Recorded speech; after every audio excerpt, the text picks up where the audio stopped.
Então, pessoal, voltamos aqui do intervalo. Agora vamos ver consequências das transformações Lorentz, né? As duas de praxe, né? Uma é a dilatação do tempo, né? Então a questão de dilatação do tempo é a seguinte, né? Digamos, você tem lá os seus dois... Isso aqui vai repetir para sempre agora.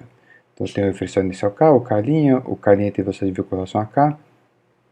Essa daqui é a dinâmica do K' para o K. Então a posição dele é Vt, né? E a posição do K' para o próprio K' é zero. Então os dois estão observando o K'.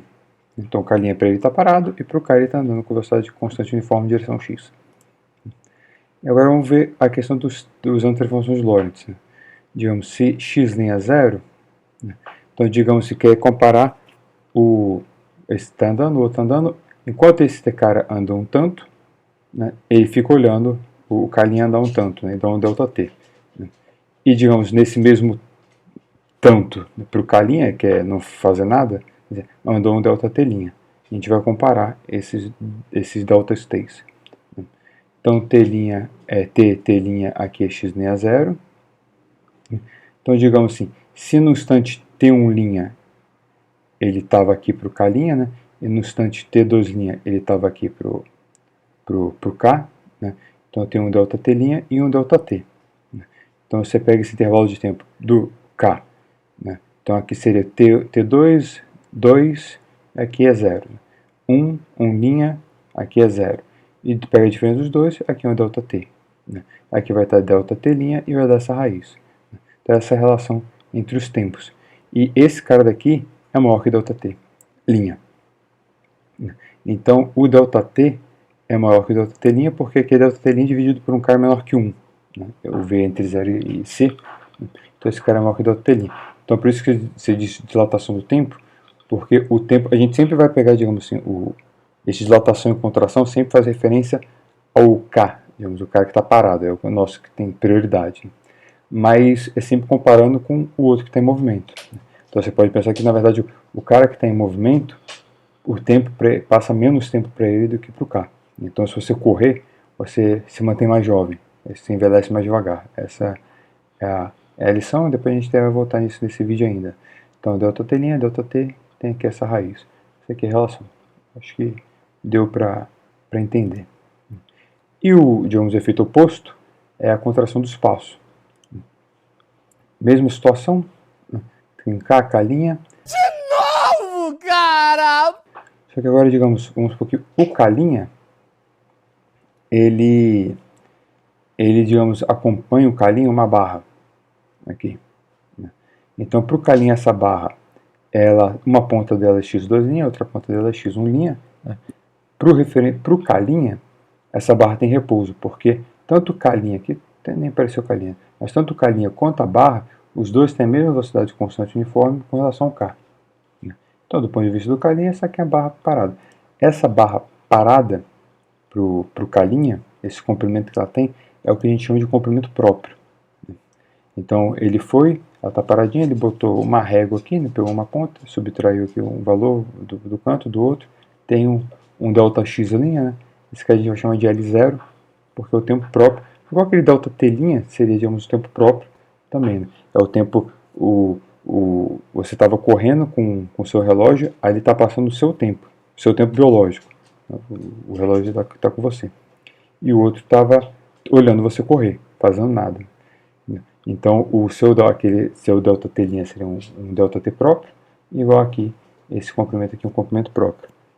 Então o que é importante aqui, mas ele não é muito relevante para o K', é que sempre quando você faz essa medida de comprimentos, você faz, digamos, você está pegando um extremo menos o outro, você está pegando esse ΔX' no mesmo T', no caso aqui, né, ao mesmo tempo para o K'. Isso aqui faz uma diferença porque, quer dizer assim, porque a barra está parada. Então ele pode medir aqui, tirar uma soneca, voltar a medir lá, não vai fazer diferença. Mas para o K é muito importante isso. Ele tem que medir as duas pontas, para você ter ideia de comprimento, de forma simultânea para ele. Né? Então isso tem que ser feito assim. Então, digamos, então é melhor você pegar a inversa. Pega a relação inversa aqui, que aqui tem linha e aqui sem linha. Aí a gente tem a medida do próprio, x2' menos x'.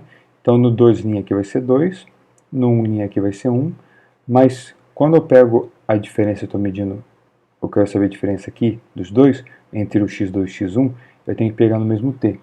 Então esse t daqui, isso quer dizer, então você mediu o x2 lá, x2', a ponta do 1, né, pro linha e pro sem-linha, e uma outra ponta para o linha e para o sem-linha. Mas o sem-linha olhou uma ponta e a outra no mesmo tempo para ele. Por isso que eu escrevi assim. Dá para fazer com o outro, só que é mais complicado porque você vai ter que escrever o delta t', que aqui não vai ser 0. Então esse cara aqui foi e cortou. Por que isso é importante? Porque olha só, a barra está para o K, a barra está andando. Então, em um certo tempo para ele, vamos supor que a ponta da barra está... Ele olhou essa ponta daqui. Aí ele falou, ali está no ponto x2. Aí ele vai e vai olhar o relógio, vai beber uma água e vai olhar. Só que quando ele olhar de novo, a barra está andando, né? Então aí ele vai olhar outra ponta, não faz sentido ele pegar essa diferença e falar que isso é o comprimento da barra. Então ele tem que pegar os dois cantos ao mesmo tempo. Então quando ele pega os dois ao mesmo tempo, aqui cortou. Então essa diferença daqui é o L dele, e aqui ficou essa raiz. Né? Mas a gente quer comparar o que o K está medindo com relação ao que o K' já mediu. Porque o K', digamos aqui, é o próprio. Né? Então, joga para lá. Né? Então, o L é essa raiz L0. Então, o L é menor que L0. E por isso se chama de contração do espaço. Quer dizer assim, se você mede, você está no referencial onde a barra está parada, vai lá e mede um bastão. Ele tem 1 metro, você agora, digamos, arremessa esse bastão. Assim. Então, o cara que vai ver aquele bastão em movimento, ele vai medir aquele bastão mais curto. Essa é a lição aqui da história. Né? Você chama de contração do espaço. Ok, isso daí é bem padrão, todo mundo já deve ter visto em algum momento, mas não é nada além disso. Mas é interessante, né? É uma questão bem interessante, a relatividade do espaço e do tempo aqui. Agora algumas observações que às vezes aqui às vezes escapa. Vamos falar de três, está escrito 3, são 3. O miserável é um gênio! Então a questão assim, a gente sempre faz essa brincadeira de barra, né? Então eu vou botar na lista uma barra acho que inclinada, para dar um pouquinho mais de trabalho. Mas também é exercício do Moisés, não é nada, física 4. Então, vamos falar de um volume. Aqui a gente sempre fala de barra, mas isso aqui você pode incorporar num objeto tridimensional. Então, supor que você tem um volume se movendo. Né? E tem um movendo com velocidade v, tem um referencial K' acompanhando ele, com velocidade v, né? Então ele está com velocidade constante uniforme, aqui tudo é constante uniforme, então para o K' está parado. Aí para o K', esse cara tem um volume, digamos, V0, vou chamar. Aqui é a integral de dx', dz', dx', dy', dz' no volume ali, né? naquele interior, vai dar o volume. Só que então, digamos, o que seria o volume observado pelo K? Vai ser a integral dx, dy, dz, nessa região lá do espaço para ele. Né? Só que, digamos, dy e dz, esse aqui é dy', dz'. O dx, a gente já viu, né? Seria o L. Né? O pessoal pega aquele infinitesimal, né? O L pequenininho, tipo um dl. Né? Então o dx, ele é a raiz disso daqui e um dl0, né? que eu estou chamando o dx'. Esse aqui é uma constante. Então esse cara sai da integral, virou a integral aqui do linha, que é o V0, que é o volume do referencial próprio. Então ele sai o mesmo fator. Quer dizer, porque às vezes se alguém pergunta assim, você sempre fala da barra, a pessoa fala em um volume. Talvez de uma forma ingênua a pessoa vai imaginar aquela relação, digamos, ao cubo. Né, como se fosse esse cara daqui ao cubo. Né, então aqui ele vai terminar, não. É só um fator, é o mesmo fator, porque o movimento, como é constante uniforme, ele é sempre só em uma direção. Então ele tem essa contração de espaço só, digamos, nesse eixo. Nos outros dois, continua a mesma coisa. Então a contração só vem em uma direção, é o mesmo fator. Outra aqui, eu vou chamar de variância do volume no espaço-tempo. Aqui a gente não está falando nisso, mas já dá para entender. Eu quero dizer assim, pegando a dilatação do espaço, contração do tempo de forma infinitesimal, né? Então o dt é o dt' divide a raiz. Esse aqui será o próprio, esse aqui é o cara que está observando o outro em movimento. O dx é raiz dx'. Né? Esse aqui é o próprio, esse aqui é para o que está vendo ele em movimento, que eu gosto de ver. Isso andando na direção x, né? Y e z não mexe nada. Então, repara, ok, mudou t, mudou x, aqui não mudou, mas olha que o produto deles não muda. Quer dizer, isso daqui. Se eu chamo aqui, eu vou chamar d4x, é uma coisa que tem dimensão de comprimento à quarta. Tipo um volume, só que tem 4 componentes. Então, por isso que eu botei um c aqui. Então, c dt, dx, dy, dz. Então, c dt, é só multiplicar o c. O c é só para ficar com dimensão de comprimento. Então, quer dizer assim, quando eu multiplico o dt e o dx, repara que essa raiz aqui cancela essa raiz. Então, dt dx é dt' dx'. E aqui, como não muda nada, então eu vou ter que dv, né? dv e dv'. Né? Então aqui é dx, dy, dz, dx', dy, dz'. Então, o mesmo volume, né? Na verdade, o volume se preserva, só que quando você, no sentido do diagrama que você tem tempo e espaço, como se fosse o seu espaço, né? Todo o seu espaço-tempo. Né? Porque o tempo dilata, o espaço contrai. Né? Então, de forma que esse volume fica o mesmo fator. É que o fator que sai do volume é o fator invertido, né, que sai do tempo. E o terceiro, e não menos importante, ponto aqui, é o caráter relativo dos resultados. Eu quero dizer aqui, essa construção está feita em coisas do linha para o sem linha. Né? Então, esse daqui só referência, vamos dizer assim, como se fosse um referencial mais importante, é o cara que você está olhando ali, o que você está parado. Os outros estão se movendo com relação a ele.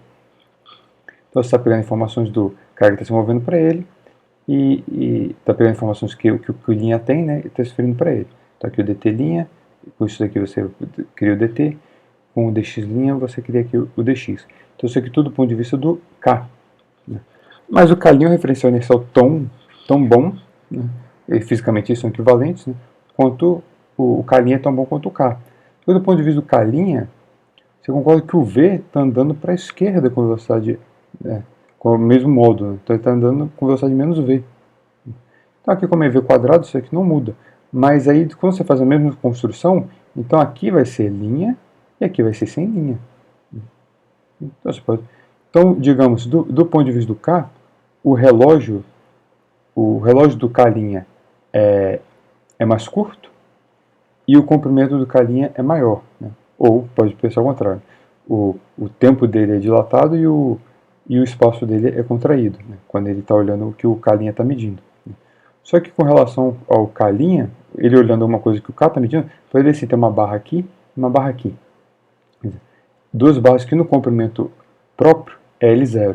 Então para o k' seria L0 essa, para o k seria L0 essa. Então, o k olhando o k', o comprimento dessa barra seria L0 essa raiz. Só que o k' olhando a barra do k, o comprimento da barra seria a mesma raiz. Tem a ideia aqui. Então, você falar que esse negócio é relativo, falar dilatação do tempo, contração do espaço, esse é relativo. Né? Agora, mas assim, você pode ver que é relativo mesmo, no sentido assim, não tem ninguém certo. Né? Isso não dá um paradoxo?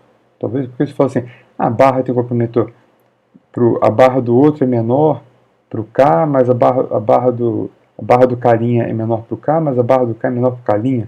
Isso aqui não é um paradoxo? Não. Né? Não é porque realmente os dois estão certos. Isso aqui é absolutamente relativo. Se eu perguntar como assim, é porque digamos assim, sim, tudo bem. Estou falando que é sempre um para um e para outro para o outro. Né? Mas ainda não explicou nada, fiquei confuso. A explicação é essa daqui. Né? A questão é que para você decidir, eles podem falar assim, mas qual é a barra é maior? Quanto tempo, o tempo é maior para um ou para o outro? Para eles resolverem essa questão, vamos supor que o K', vamos imaginar, vamos dividir assim, o K' está andando, passou para cá, os dois sincronizaram o relógio. Foi embora. Vamos supor que eles querem ver o tempo passou mais para quem. Ou do ponto de vista do K', né? O K que está vindo para o outro lado passou. Os dois apertaram, eles passaram pelo outro, valeu, e foi. Só que para eles olharem um relógio do outro, né, ao longo dessa trajetória e vai embora, tudo isso que a gente fez está valendo. Mas se eles quiserem decidir qual o ΔT é maior ou menor, necessariamente um deles vai ter que voltar, né? Ou um deles vai ter que fazer uma volta para um chegar na frente do outro, um mostrar o relógio para o outro, né? Eles precisam se cruzar uma segunda vez. Quer dizer, então, esse cara está indo embora, esse aqui é um ΔT, passou, quer dizer, esse cara foi embora, passou um ΔT para um ΔT para o outro, né? Só que se eles se encontrarem de novo depois no futuro para decidir, digamos, qual relógio, qual ΔT é maior de quem, pelo menos um deles não vai ser inercial, né? Porque um deles vai ter que pelo menos fazer curva, ele vai ter aceleração, né? Ou esse cara que passou vai parar, então ele vai frear, né? O outro vai acelerar e vai chegar nele. Então essa é sempre a questão daqueles paradoxos. Geralmente sempre, né? 100% das vezes a questão está aí. Por isso que essa comparação que a gente faz é relativa. Relativo o resultado de um com o outro. E está tudo certo, né? Porque não tem uma forma aqui absoluta para dizer de qual o tempo é maior ou menor, qual o comprimento é maior ou menor. Mas a gente sai dessa questão um pouco de inerciais, tem coisas que você pode afirmar, né? Então aqui para a gente terminar, falar tempo próprio. Acho que está bem grandão. Vamos supor o seguinte, aqui tem um conceito que eu introduzi que é bem importante. Você tem uma partícula em movimento qualquer, observado por inversão inercial. Repara, só tem aqui um cara, está observando. Então aqui é a velocidade v, né? Então v é dx dt. Agora, imagina que, então você tirou uma fotografia, esse cara lá com velocidade v, você entende que existe um referencial, esse aqui pode ser um movimento qualquer, como acelerado, né? Mas naquele instante ele tem velocidade instantânea para o carro, né? Então nesse instante, você concorda que existe um referencial K', que esse referencial daqui é inercial, e ele tem velocidade constante uniforme v para o K, né? E ele está localizado aqui. Então, vamos botar ele aqui porque eu quero. Então, para o K', né, a partícula nesse instante aqui, ela está parada. A situação é a seguinte: suponha que você fala assim, é muito roubado isso, mas não funciona. Você tem uma trajetória no arco, né? Então, enquanto ele faz isso, existe um K' aqui com velocidade constante uniforme. Faz assim. Então eles vão e se cruzam, né? Naquele ponto eu ajustei, né? Eles têm exatamente a mesma velocidade. Então o K' tem a velocidade que a partícula tem quando ela passa ali. Então qual a questão? Então para o K', vamos supor que o K' está observando a partícula, para o K' a velocidade é v. A velocidade de v' é zero, né? O dx' aqui dele é zero, né? Porque ele não andou, mas passou um tempo dt' para ele, né? Então quando você compara esse com esse, vamos comparar os intervalos do evento desse cara daqui ter andar um infinitésimo. Aqui ele andou um dx no tempo dt para o k e não andou nada no tempo dt' para o k'. Então ds quadrado é igual a ds' quadrado, só que no linha só tem t, porque ele está parado naquele instante. Então aqui a gente compara, vamos dividir por c quadrado dos dois lados, né? Então já vou escrever só que antes aqui a gente está comparando dois referenciais inerciais, né? Então, mas você concorda que porque eu botei o K' em cima da partícula, então nesse intervalo de tempo que passou para o K', a partícula está parada, então esse intervalo de tempo é o mesmo intervalo de tempo que passou para a partícula, no relógio dela, digamos, o relógio biológico. A partícula pode acompanhar o relógio biológico, ela tem, digamos, ela tem uma biologia dela, está envelhecendo, né? Então isso que eu quero dizer. Então para ela, esse tempo que passa para ela, que não é a priori um referencial inercial, né, que é uma partícula que tem uma aceleração e tal, isso a gente chama de tal. Então esse é o tempo próprio do sistema que está sendo observado, né? Mas aqui esse d tal é o mesmo dt' do cara que está observando ele no instante que ele está parado, que é o K'. Ok? A ideia? A atividade é bom que fala as coisas assim, nossa, que sofisticado, que coisa complicada, mas você entende, então é legal por causa disso. Então no lugar do linha eu botei tal. Dividir lá pelo menos c quadrado, ficou assim, né? Vou tirar um dt quadrado de evidência, dx, eu multipliquei e dividi por dt, né? Dx dt é v, ficou assim. Então aqui tira a raiz, né? Então o d tal linha, né? Se o dt linha, o tempo que passou para a partícula, ou para o referencial comóvel, estava escrito lá, eu esqueci de afirmar, esse cara, ele chama de comóvel. Então essa raiz aqui é muito parecido com aquela lógica que a gente fez, dt' lá de dilatação do tempo, né? Só que dilatação do tempo a gente passou isso para cá. Eu passei eu isolei o próprio, passei para cá. Então essa raiz, então esse tempo é menor que dt. Então o tempo que passa para o cara que tem movimento é menor do que para o que está observando ele. Agora, digamos, ao longo de uma trajetória, você pode fazer esse mesmo lógica em todo intervalozinho, né? Montar, somar. Então o delta tal vai ser esse cara aqui. Claro, se esse cara for uma velocidade constante uniforme, vai sair, vai virar delta t' igual a raiz de delta t, coisa que a gente já tinha na dilatação do tempo. Mas agora aqui não, a gente está fazendo isso para um momento qualquer. Você só precisa descrever a trajetória da partícula v em termos de t. Só voltando aqui, esse cara comóvel, ele é importante e isso é um truque que você pode fazer ao longo de toda a trajetória. Né? Então, em cada ponta aqui dela, ela pode ter uma velocidade diferente, mas sempre existe um calinho. Então, na verdade, você vai descrevendo, você está transferindo sempre de inercial para inercial. Só que você está fazendo uma família aqui de inerciais, né? Cada ponta aqui, esse cara tem um inercial, faz a transferência. Outro inercial, cada inercial com uma velocidade, com uma direção, e você resolve. Transferência que eu digo é isso daqui. Né? Então, a lógica é essa. E pronto. Qual é o importante daqui? É porque esse cara aqui não é um movimento, necessariamente um movimento uniforme, retiro uniforme. Ele não é um corpo livre. Então, aqui, essa diferença de tempo, né, o tal, delta tal, ser menor que delta t, né, por causa dessa integral, porque esse aqui é menor, né, porque a cada dt aqui, esse cara aqui é menor que um dt, é fácil entender. Você está integrando esse cara, esse aqui é sempre menor que 1. Né? Integrando em pedacinhos, tipo uma ideia de área. Né? Então isso aqui vai dar menor do que essa diferença daqui. Mas, quer dizer assim, como aquele movimento qualquer, então eles podem fazer aquilo que a gente falou, dele sair e depois voltar e comparar o relógio. Então essa diferença de tempo aqui não é relativa, ela é absoluta. Por exemplo, um movimento circular. Porque você tem um referencial inercial, eu botei aqui, mas depois ele está aqui, ficaria mais lógico. Porque você tem um referencial inercial aqui, esse cara está paradinho, relógio. Essa partícula foi e saiu. Está movendo um círculo. Módulo aqui, velocidade constante. Então os dois cronometraram zero e o cara passou. Então vamos supor que ele vem passando, né, quando ele passa, ele dá um high five. Aí zero. Aí está passando, o cara está aqui parado, o inercial, o outro está rodando. Depois ele terminou lá a volta dele, chegou, eles podem comparar o relógio. Então, para que rodou, passou um delta tal, está parado, passou um delta t. Como eu escolhi aqui v constante, para ficar fácil, a integral voltou a ser trivial. Né? Como a integral se depende do módulo de v, saiu e deu a raiz delta t. Mas é diferente daqueles dois inerciais, o conceito é diferente. E aqui realmente é menor. Né? Então aqui tem realmente passou, digamos, menos tempo, né, para o cara que está girando.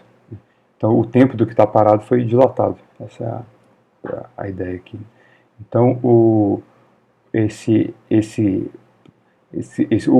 você começa realmente a correr, né, aqui não é relativo, correr, fica lá no atletismo, né, você está correndo num circuito oval, está passando menos tempo para você do que para os outros que estão olhando você correr. Tempo no sentido seu, né, no sentido para o seu tempo biológico. Né. Então, essa digamos, o paradoxo dos gêmeos, né, que não é paradoxo. Realmente, o que viajou, vamos supor que, vamos dizer que um está rodando, né, o outro está aqui parado. O que está rodando, ele ficou rodando lá um tempão, depois saiu, né, quando eles comparam aqui os relógios, o relógio dele, né, passou menos tempo, né, ele está mais jovem que o irmão. Isso aqui é verdade. Então, e só para acabar, mais uma coisa, e realmente agora vai acabar.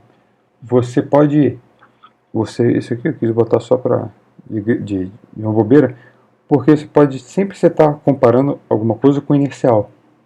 Mas pode falar assim, mas sempre tem que ser um inercial. Não, você pode estar comparando dois relógios, dois sistemas físicos distintos lá, ou até que interagem entre si, né, com movimentos arbitrários lá. Isso pode ser acelerado, não tem problema. Mas você faz um link com isso com o inercial. Então você tem um inercial observando os dois. Aí a gente fez a relação, o tempo próprio desse com o tempo desse, o tempo próprio desse com o tempo desse. Agora simplesmente só eliminar o dt, né? Então você divide os dois, né? Então a relação entre, digamos, dt1 e dtal1 e dtal2 são essas raízes. Então aqui, por exemplo, se a velocidade desse cara é pequenininha, a velocidade desse cara é grande, aqui vai ficar um número grande. Né? então esse daqui é menor do que esse. Né? Quer dizer assim, quem é mais rápido, né? Os dois estão movendo com relação ao K. Né? Quem é mais rápido com relação ao K, o tempo passa mais devagar. Então quanto mais rápido ele está, mais devagar passa. E aqui só para ter essa relação. Claro, se você quiser aqui, digamos, integral, você tem que passar esse t para o tal, né? Digamos aqui o tal 2. Mas só para ter essa ideia que você pode comparar relógios de dois sistemas físicos, enquanto passou para um para o outro. Você só precisa, os dois precisam ser observados por um inercial. Né? Aí você consegue fazer isso um com o outro, ou determinar em termos da velocidade relativa dos dois. Né? Mas isso daí é, digamos, é o outro vídeo, mas isso aqui é só um detalhezinho, só um comentário. Né? Então, assim, essa máquina do tempo, né, ela é real. Né? Aqui, para não ter que tirar o tempo próprio, se você está correndo, então, digamos, ninguém é a priori inercial, né? A gente está com essa velocidade aqui V1, e você começa a ter uma velocidade V2 bem grandona, você pega numa nave e vai, e está aí rodando por aí com velocidade V2 muito maior que a nossa, depois você volta, você está mais novo que a gente. Né? Então, o que aconteceu? Você viajou para o futuro. Né? Passou, sei lá, 3 meses para você e 1 ano para a gente. Okay? Então, viajar no tempo não é absolutamente, digamos, até simples, né? Em termos práticos é outra coisa, mas conceitualmente simples em relatividade. E aí, galerinha? Falou aí. Tem mais um vídeo, outro é rapidinho. Falou, valeu e fui! Oi, eu sou o Bob. O próximo vídeo será